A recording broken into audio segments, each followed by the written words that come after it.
ఈ రోజు ఈ వీడియోలో బ్లైండ్ స్పాట్ అనే మూవీ గురించి మాట్లాడుకుందాం. నవీన్ చంద్ర, రాశి సింగ్ లీడ్స్ గా రాకేష్ వర్మ డైరెక్షన్ లో వచ్చిన క్రైమ్ థ్రిల్లర్ ఇది.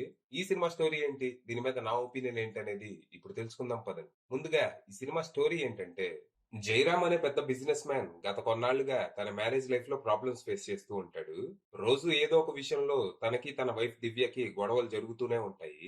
అలా ఒకసారి వీళ్ళిద్దరి మధ్య చాలా పెద్ద గొడవ జరిగి జయరామ్ దివ్య మీద చేయి కూడా చేసుకోవాల్సి వస్తుంది. ఇది జరిగిన కాసేపటికి దివ్య ఆత్మహత్య చేసుకుని చనిపోతుంది. ఇక ఈ కేసుని టేకప్ చేసిన మన హీరో విక్రమ్ క్రైమ్ సీన్ ని చూసిన వెంటనే ఇది ఆత్మహత్య కాదు హత్య అనే నిర్ణయానికి వస్తాడు. ముందు ఈ కేసులో జయరామ్ మీదే అనుమానం వచ్చినా తర్వాత ఈ కేసులో ఎన్నో కోణాలు కుట్రలు బయటపడతాయి. ఒక క్లూ సాల్వ్ చేసి హంతకుడిని పట్టుకున్నాం అనుకునే లోపే మళ్ళీ కొత్త క్లూలు ఎవిడెన్స్లు దొరకటం, సస్పెక్ట్స్ మారిపోవటం జరుగుతూ ఉంటది. దాంతో కేసు అంతకంతకు కాంప్లికేటెడ్ గా మారిపోద్ది. మరి ఈ పరిస్థితుల్లో విక్రమ్ ఏం చేశాడు? అసలు దివ్యాని హత్య చేయాల్సిన అవసరం ఎవరికుంది? కారణం ఏంటి? అసలు దివ్య కథ ఏంటి? ఇంతకీ జయరామ్ కి దివ్యకి మధ్య ఏ విషయంలో గొడవలు జరుగుతున్నాయి? చివరికి ఈ కేసుని మన విక్రమ్ ఎలా సాల్వ్ చేశాడు? హంతకుణ్ణి ఎలా పట్టుకున్నాడు అనేది మీరు సినిమా చూసి తెలుసుకోవాలి. ఇక ఈ సినిమా అట్టట్టా ఉందనిపించింది. అంటే కథ బానే ఉంది కానీ స్క్రీన్ ప్లే, డైరెక్షన్ మాత్రం చాలా వీక్ గా ఉన్నాయి. ఇన్వెస్టిగేషన్ అంతా చాలా నీరసంగా ప్రెడిక్టబుల్ గా సాగుతుంది. సినిమా స్టార్ట్ అవటం డీసెంట్ గానే మొదలైంది. ముందు జయరామ్ దివ్యల మధ్య రిలేషన్ ఎలా ఉంది, వీళ్ళకున్న ప్రాబ్లమ్స్ ఏంటి, వీళ్ళు ఎలాంటి వాళ్ళు అనేది చూపిస్తారు. అయితే ఇక్కడ వీళ్ళిద్దరూ మంచోళ్ళు కాదు. జయరామ్ కేమో అక్రమ సంబంధాలంటే బాగా ఇష్టం. 2-3 ఖాతాలు కూడా మెయింటైన్ చేస్తూ ఉంటాడు. ఇక దివ్య ఏమో గయ్యాలి. తను నోరు తెడిచిందంటే పక్కనోడు సచ్చాడు. పిడకకి ఫెవికాల్ రాసి తన మూతికేసి కొట్టాలనిపిస్తా ఉంటది. అంటే నోరు మూయని.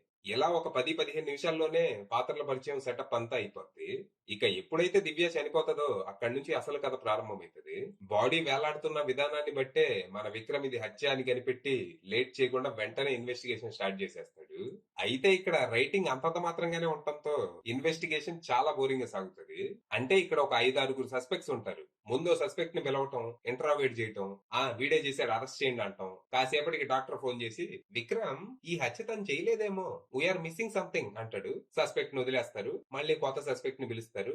Interrogation, arrest, doctor, missing something, మళ్ళీ వదిలేయటం, మళ్ళీ ఇంకో కొత్త సస్పెక్ట్. ఇంక ఇదే రిపీట్ అవుతా ఉంటది. మామూలుగా ఈ సీన్స్ ఎలా ఉండాలి? గ్రిప్పింగ్ గా, థ్రిల్లింగ్ గా, మంచి మంచి ట్విస్ట్లతో అసలు ఏం జరుగుతుందిరా ఇక్కడ, ఎవరు చేశాడు ఇది అని మన చేత అనిపించాలి. కానీ ఇక్కడ అలా ఉండదు. విక్రమ్ చేసే ఇన్వెస్టిగేషన్ చూస్తే అసలు ఎవడ్రా ఇడికి పోలీస్ ఉద్యోగం ఇచ్చింది అనిపిస్తుంది. ఇక ట్విస్ట్లు అయితే ప్రీ క్లైమాక్స్ వరకు ప్రతి ట్విస్ట్ ని మనం ముందే ఊహించేయచ్చు. కానీ క్లైమాక్స్ ట్విస్ట్ మాత్రం బాగుంది. హంతకుడు వేసిన ప్లాన్ నిజంగానే కొంచెం స్మార్ట్ గా ఉంటది.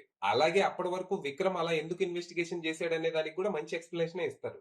ఈ ట్విస్ట్ తర్వాత ఫస్ట్ హాఫ్ కొంచెం అర్థం వస్తుంది. కానీ అప్పటికే జరగాల్సిన నష్టం జరిగిపోతుంది. ఇక పర్ఫార్మెన్స్ల విషయానికి వస్తే ఎప్పటిలాగే నవీన్ చంద్ర తన పాత్ర వరకు పూర్తిగా న్యాయం చేశాడు. ఇక అలీ రేజా, రాశి సింగ్ లాంటి వాళ్ళు పర్లేదనిపించగా కొంతమంది యాక్టర్లు మాత్రం బాగా ఓవర్ యాక్టింగ్ చేశారు. ఇక cinematography and production values decent ఉండగా శ్రీరామ్ మద్దూరి అందించిన బ్యాక్గ్రౌండ్ స్కోర్ జస్ట్ ఓకే అనిపించింది. ఇక డైరెక్టర్ రాకేష్ వర్మ విషయానికి వస్తే తన పనితనం బిలో యావరేజ్ ఉండింది. సినిమాలో కొన్ని సీన్స్ చూస్తే మనోడు పొద్దున్నే డైరెక్షన్ నేర్చుకుని మధ్యాహ్నం షూటింగ్ మొదలు పెట్టాడేమో అనిపిస్తుంది. అంత అమేచర్ అనిపిస్తాయి.